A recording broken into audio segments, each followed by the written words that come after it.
তার জন্য বেশি কিছু লাগে না ভাই, বিশ্বাস করেন বেশি কিছু লাগে না।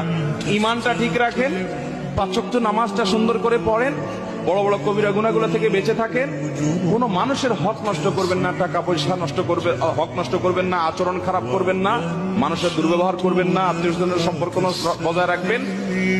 বাস এই মোটা মোটা কাজগুলো করেন, জান্নাতে যেতে পারবেন। আর আমল, সুবহানাল্লাহ, আলহামদুলিল্লাহ, জিকির, তাসবিহ, তেলাওয়াত, কোরআন খতম, মাহফিল শোনা, ওয়াজ করা, ওয়াজ শোনা, দান দক্ষিণা করা, তাহাজ্জুদ পড়া, নফল আমল, দোয়া, জিকির করতে করতে পাহাড় নিয়ে যাবেন।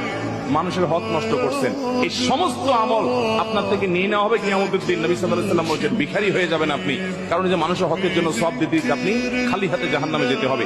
এই জন্য মানুষের হক কখনো নষ্ট করব, প্রতিজ্ঞা করবো তো ইনশাআল্লাহ, কোনদিন মানুষের হক নষ্ট করব না, বোনের হক নষ্ট করব না, ফুফুর হক নষ্ট করব না।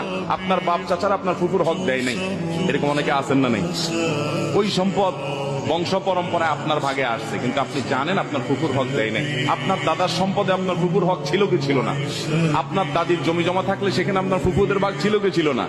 বাপ চাচারা দেয় নাই, বোনদেরকে 2-4 বেলা খাওয়ায়া, 2-4টা শাড়ি টাড়ি কিনে দিয়া, পাম পট্টি দিয়া, তো এখন বোন তোমরা নিলে তো এগুলো নেওয়া লাগে, আমরা তো বাবার জন্য অনেক খরচ করেছেন, তোমরা কি বলো?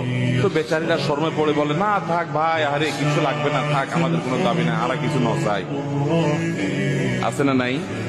এই বাটপারি করে কুকুরদের হক, বোনদের হক মারবো না, কর্মচারীর হক মারবো না, কোনো মানুষের হক মারবো না। প্রতিজ্ঞা করবো তো ইনশাআল্লাহ। আল্লাহ আমাদের সবাইকে খাঁটি মুসলমান হয়ে দুনিয়া থেকে যাওয়ার তৌফিক দান করুন।